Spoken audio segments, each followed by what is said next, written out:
Bismillahirrahmanirrahim. Assalamualaikum warahmatullahi wabarakatuh. Alhamdulillahirabbil alamin. Wassalatu wassalamu ala asyrafil anbiya'i wal mursalin wa ala alihi wa sahbihi ajma'in. Rabbi shrah li sadri wa yassir li amri wahlul 'uqdatam min lisani yafqahu qawli. Bersyukur kita atas kehadiran Allah Subhanahu wa taala karena masih diberikan kesehatan serta kesempatan sehingga kita dapat berjumpa di hari yang penuh berkah ini. Dan tak lupa juga salawat serta salam kepada Nabi Muhammad sallallahu alaihi wasallam. Allahumma sholli wa sallim wa barik alaihi. Semoga kita termasuk umatnya yang mendapatkan syafaat di yaumil akhir kelak. Amin amin ya rabbal alamin. Baik, pada kesempatan kali ini saya akan menyampaikan materi tentang demokrasi dalam pandangan Islam. Demokrasi sendiri berasal dari bahasa Yunani, yaitu demos yang berarti rakyat dan kritia yang berarti hukum. Jadi secara kesimpulan kita dapat mengambil artinya bahwa demokrasi adalah hukum oleh rakyat atau pemerintahan oleh rakyat.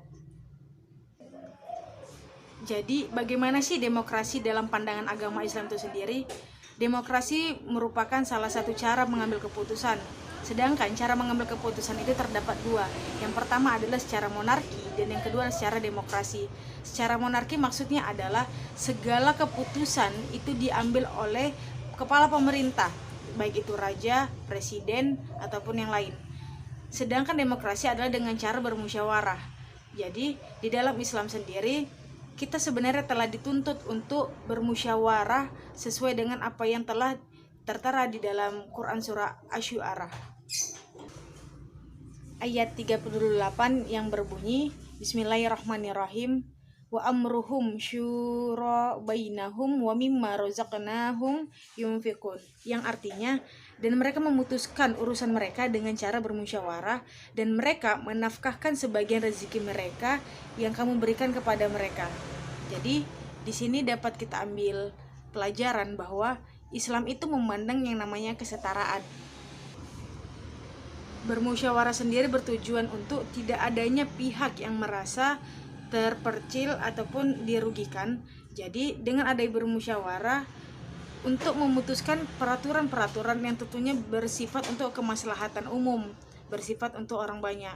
Jadi ketika zaman Rasul sendiri ini telah ada, yaitu yang mana prinsip musyawarah ketika zaman Nabi, yaitu sahabat di sini dilibatkan oleh Nabi, yang mana ada suatu permasalahan yang Nabi sendiri tidak mendapatkan perintah dari Allah tentang bagaimana yang harus dilakukan Nabi, sehingga Nabi meminta pendapat oleh para sahabat lainnya untuk menyuarakan apa yang menurut mereka yang seperti apa yang harus dilakukan untuk negara tersebut.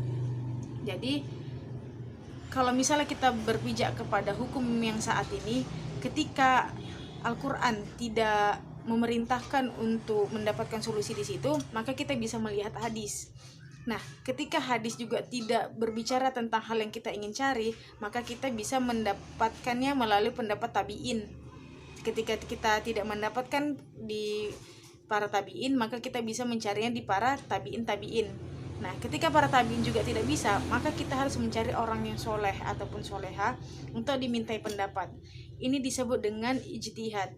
Ijtihad sendiri dalam Islam adalah berusaha untuk berpikir secara sungguh-sungguh tentang memutuskan sesuatu. Tentunya harus dilandaskan oleh yang namanya pengetahuan ilmu agama dan yang paham tentang Al-Quran serta hadis. Jadi kalau misalnya dari pemimpin kepala nggak bisa, dari Al-Quran kita tidak mendapatkannya, dari hadis kita tidak mendapatkannya, dari tabiin juga nggak bisa, dari para ijtihad juga nggak bisa. Jadi kita boleh memutuskannya melalui diri kita sendiri, yang mana manusia itu memiliki akal.